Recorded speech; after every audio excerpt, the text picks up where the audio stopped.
नमस्कार। आज हमारा अल्फ़ाबेट्स का दूसरा लेसन होगा। तो ए मीन्स एसोसिएशन। एसोसिएशन मीन्स संगत। तो हमारी लाइफ में हमारी संगत का बहुत फ़र्क पड़ता है। यदि हम अच्छे लोगों की संगत में रहते हैं तो हमारी लाइफ सक्सेसफुल हो सकती है, और उसी जगह अगर हम अनसक्सेसफुल लोग या एवरेज लोगों के बीच में रहेंगे तो हमारी लाइफ भी एवरेज ही रहेगी। ऐसा कहते हैं कि आपका जो लाइफ है वो आप जो 5 लोगों के बीच में रहते हैं दिन सुबह से शाम तक, जिन 5 लोगों की संगत में रहते हैं उनका एवरेज होगा आपका लाइफ। तो अपना एसोसिएशन ध्यान से चुनें। इसका हमारे विचारों पे भी फ़र्क पड़ता है। हम किस टाइप के विचार रखते हैं सारा दिन। अगर हम पॉजिटिव विचार रखेंगे तो हमारा दिन पॉजिटिव रहेगा। अगर हमारे विचार ही नेगेटिव होंगे तो हमारा दिन भी नेगेटिविटी में ही निकलेगा। तो मैं एक कहानी सुनाता हूँ आपको, कबूतर और कौवे की। तो कौवा और कबूतर एक बार दोस्त बन गए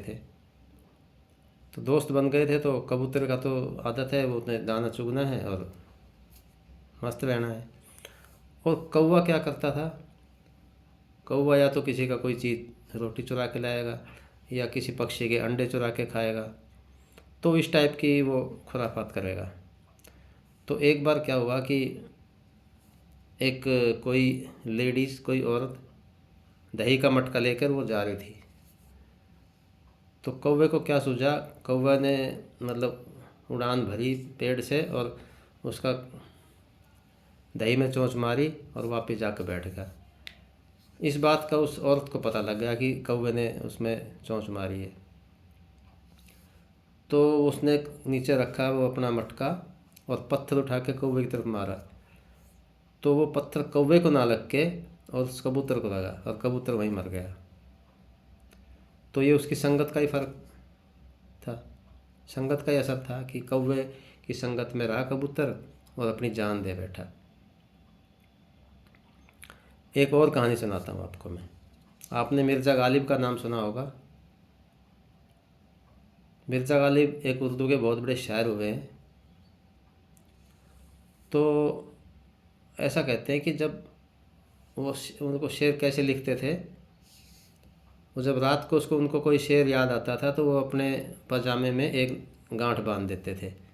सुबह उठते थे, 2 याद आए तो दूसरी गांठ बांध देते थे। जब जितनी शेर उसको याद आएंगे वो उतनी पजामे में गांठ बांध लेंगे। और जब सुबह उठेंगे तो अपना कलम उठाएंगे, कागज़ उठाएंगे, तो वो एक गांठ खोलेंगे, एक शेर लिखेंगे, दूसरी गांठ खोलेंगे, दूसरा शेर लिखेंगे। यानी वो बहुत बड़े कवि थे।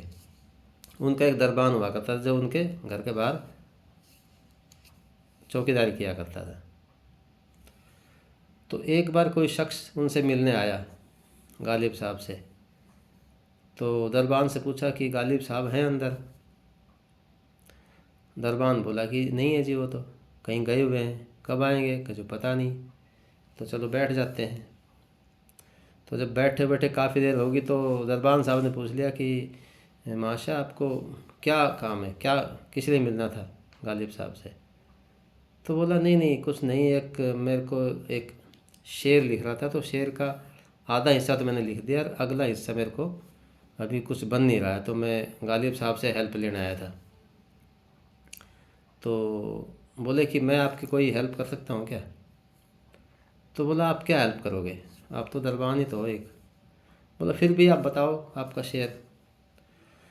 तो उन माशा ने शेर बताया कि आ रही है चमन से बूए कबाब,